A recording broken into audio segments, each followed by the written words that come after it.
Santiago Garcia, burned by a UFO, the incredible story of a family from La Laguna.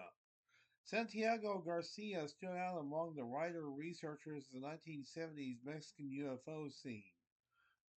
Our friend and colleague Alfonso Salazar has kindly provided his Facebook readers a scan of one of Garcia's articles about high strangeness in his native northern Mexico, which we had translated for Inexplicadas readers, Scott Corrales. We decided to take a shortcut that led back to our little town faster. It was then that we began hearing a noise similar to the one made by electric power plants, but we couldn't see a thing. Around 5 minutes later, we saw a big silver ball flying over our heads and suddenly felt affected by it. I was given the news by my friend Dr. Luis Villalobos, and what I heard was disconcerting. At a little ranch near the town of Mapimi in the state of Durango in the Mexican Republic, a UFO had inflicted burns on a 50-year-old man and a 16-year-old youth on the evening of January 22nd, 1977. The story became public and landed like a bomb at the Instituto de Investigaciones Científicas, Históricas y Geográficas de la Laguna. Many hypotheses were put forth about the case. Skeptics, believers, and scoffers issued conjectures that suited their positions. I was interested in what had taken place. There was the possibility of conducting an investigation as well as writing a report for Contactos Extraterrestres magazine. The event appeared to confirm information known to UFO researchers. In certain instances, the maneuvers made by these devices can be hazardous to those witnessing them. On the other hand, the phenomenon has occurred meaningfully in a scarcely inhabited area. I thought at first that a deeper study of the situation was warranted and set out to do so. I learned that the news item provided by my friend Dr. Maeda had been given to him by a patient of his who lived in Torreon, Coahuila. I also learned that the burn victims had been interned at the Social Security hospital of the city in question. Further details revealed that the UFO burn victims had suffered first, second, and third degree burns, and evidence of radiation has also been found.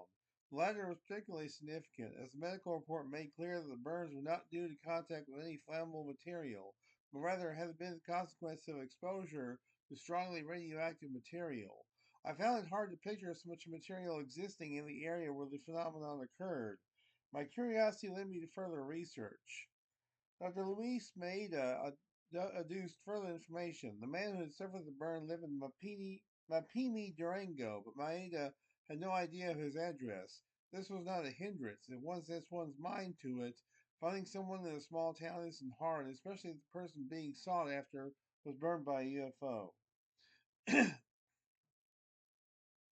And I'm not going to go much further because I want to leave a little bit for you guys. I want you guys to be able to read the article and check it out for yourself.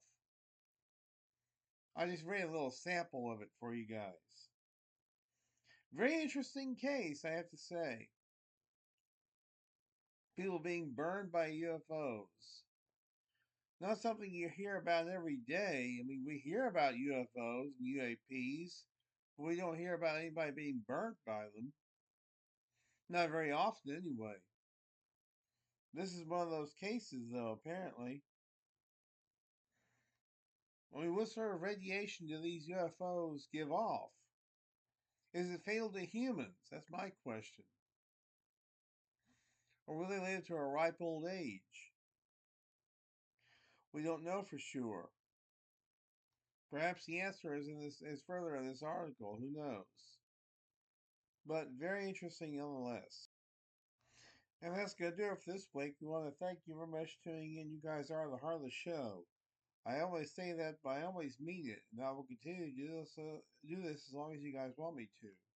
I know I took a week off from this. I decided to take a week off. I didn't tell you guys. I apologize for that. Next time I'll let you know if I take a week off. But I was just taking a little break from it. Now, the UFO Corner will probably be every other week starting this week. So there won't be a UFO Corner every week during the summer. It'll be every couple of weeks. So I hope you guys enjoy this particular one. And until 2 weeks from now, y'all be good or be good at this HBM's UFO Corner.